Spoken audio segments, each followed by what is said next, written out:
we today. You know the drill, you know what we're gonna do. Um, every day, you know that we work on our bell ringer for approximately 10 minutes.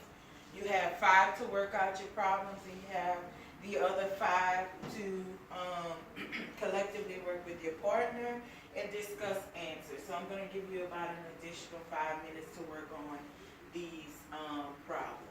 I'm going to walk around while you're working on these problems in order to ensure that you understand everything that's going on, because you need to have these skills in order to master the skills that we have that we're going to learn today. Anybody have any questions? Nobody has any questions? You can begin.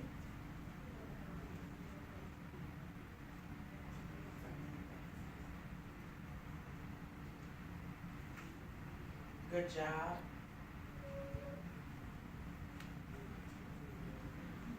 It's a good job.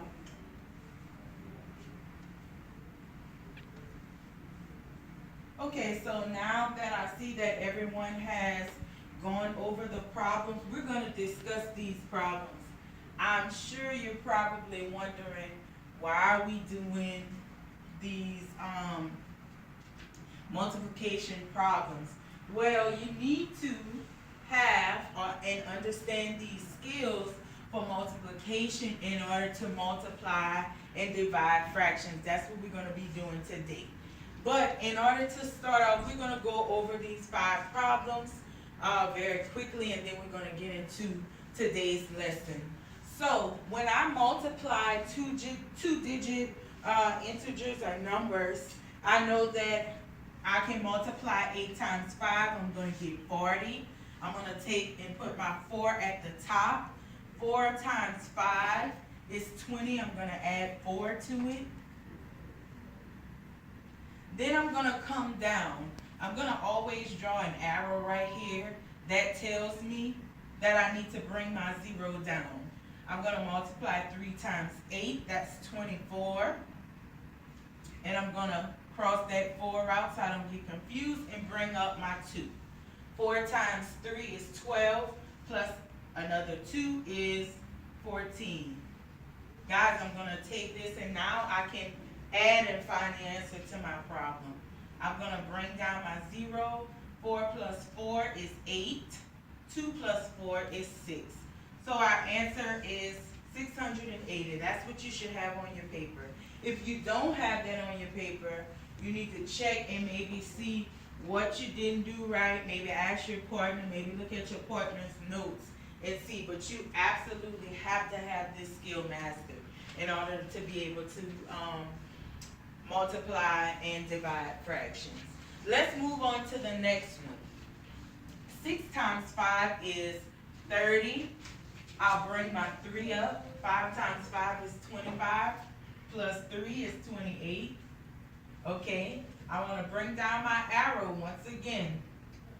Once again, I'm going to bring down my arrow. That tells me to bring down my 0. 8 times 6 is 48. I'm going to bring down my 8.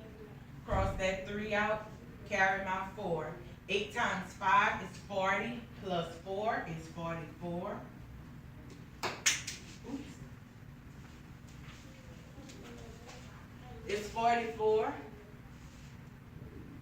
I'm going to add 8 plus 8 is 16. Carry my 1. 2 plus 4 is 6, plus another 1 is 7.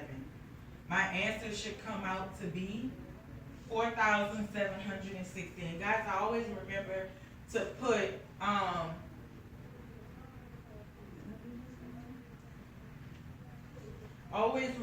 put my comma here.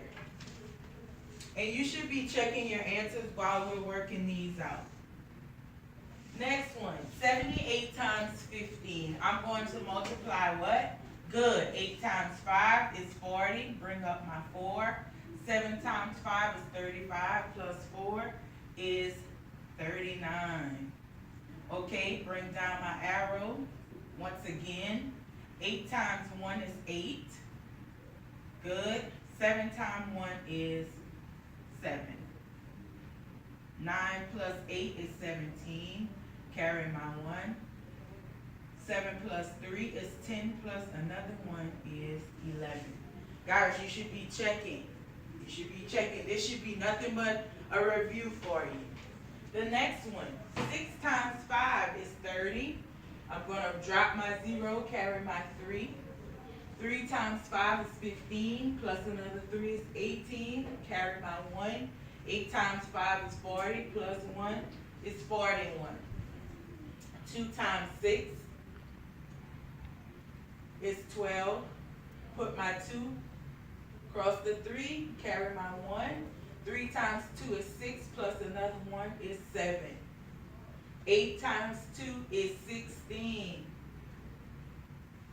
Let's see what we get. 7 plus 1 is 8, plus another 1 is 9. 6 plus 4 is 10. You should have gotten 20,900. And the last problem. 5 times 6 is 30. 2 times 6 is 12, plus 3 is 15. Carry my 1. 7 times 6 is 42, plus 1 is 43. Always remember to draw your arrow, and if you don't draw your arrow, you can always write a 0 there. 5 times 5, 5 times 1 is 5. 2 times 1 is 2. 7 times 1 is 7. Bring it down. 5 plus 5 is 10. 4 plus 2 is 6. And 11. So our answers should be 11,600, 20,900, 1,170, 4,760, and 1,680. That's what you should have for your bell ringers. You should be preparing to go into the lesson. While you're preparing to go into the lesson, I'm going to discuss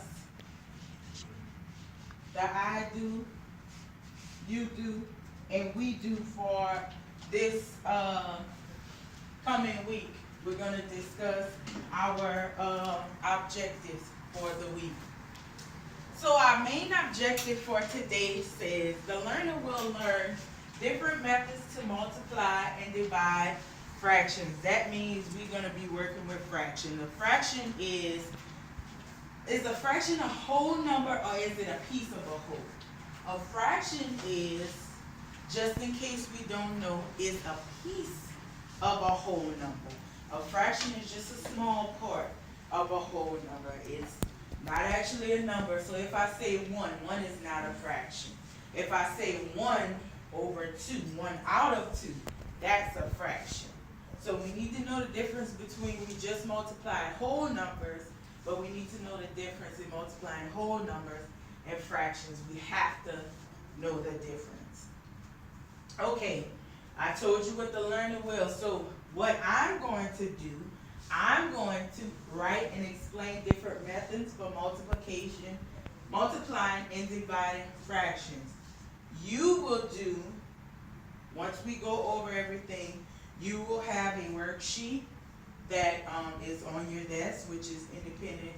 It's going to be independent practice, and you'll have an exit ticket later. But right now, I'm going to explain the different methods.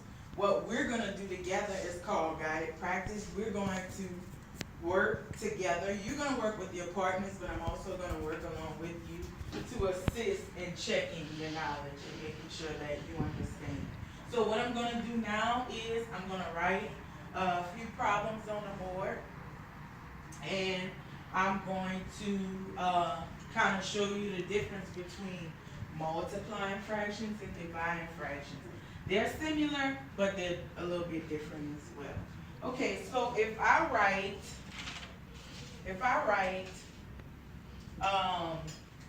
5 times 3 over 5, can that be multiplied? Yes, that can be multiplied. And it's simple. Whenever we're multiplying fractions, we call that walking across. We call that just simply walking across the board. So we just simply multiply going across. We would get 5 times 3, which is 15, over 1 times 5, which is 5. That would be our answer. But we could also look at this and see, if we know our multiplication facts, which is a big part of why your bell ringer today involved multiplying numbers, because you got to know your facts. Multiplication builds on so many different levels with mathematics. You probably use it all your life, your entire life. You'll probably use it. If we know anything about simplification or simplifying fractions, then we know that we can simplify this. I'm not going to go into detail about it because we're not really discussing simplifying fractions today. But if I know my timetables, if I know a little bit about my timetables, I know that both of these numbers can be reduced by 5. How do I know that? I know that this number can be reduced by 5 because if I divide it by 5, I'm going to get 3. If I divide this by 5, I'm going to get 1. So this can actually be reduced to what we call its simplest form. We're not going to go into detail. I just wanted to show that example to you. However, if I write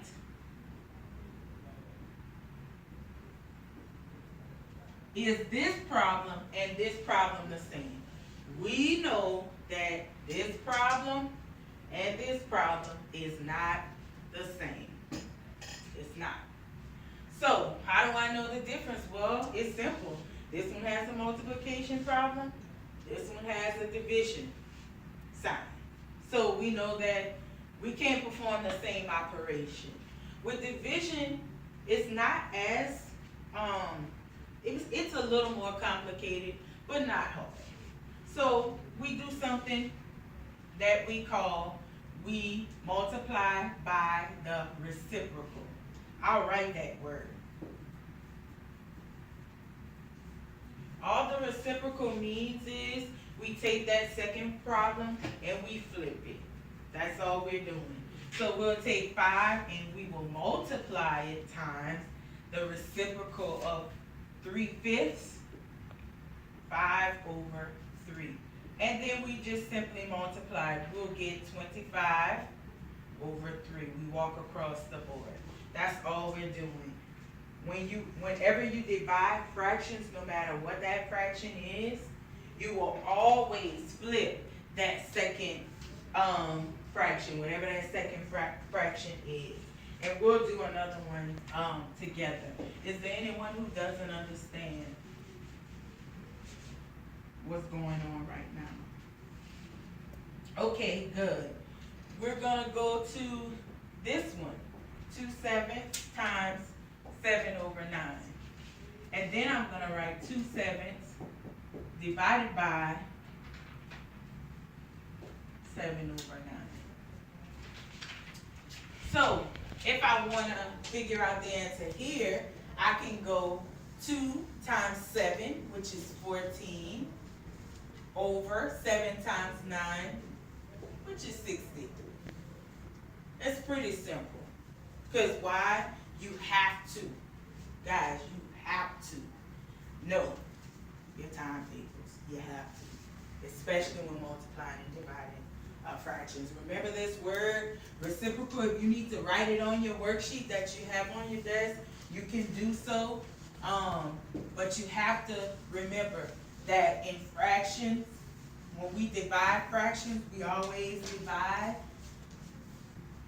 We use the reciprocal of the second fraction, which is the flip, the opposite. We change it. So here we know that we keep 2/7, right? We keep it, and then we go 9 over 7. We will get 18 over 49. Anybody not understand that? So right now, I'm going to give you about 5 minutes to basically kind of go over with your partner I'm gonna walk around and assess and see if anybody has any issues with figuring out what's going on, and I'm gonna give you 2 or 3 minutes, just kind of scan them.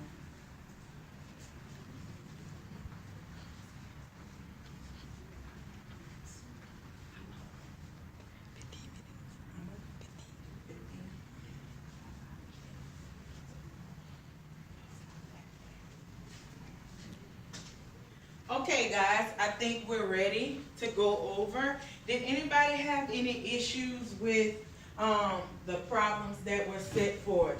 We're going to go over 2 or 3 more problems, and I'm going to allow you to work with your partner in your independent worksheet, and then I'm going to pick some people to work out problems later on before we go over your exit ticket. So let's go over a few more.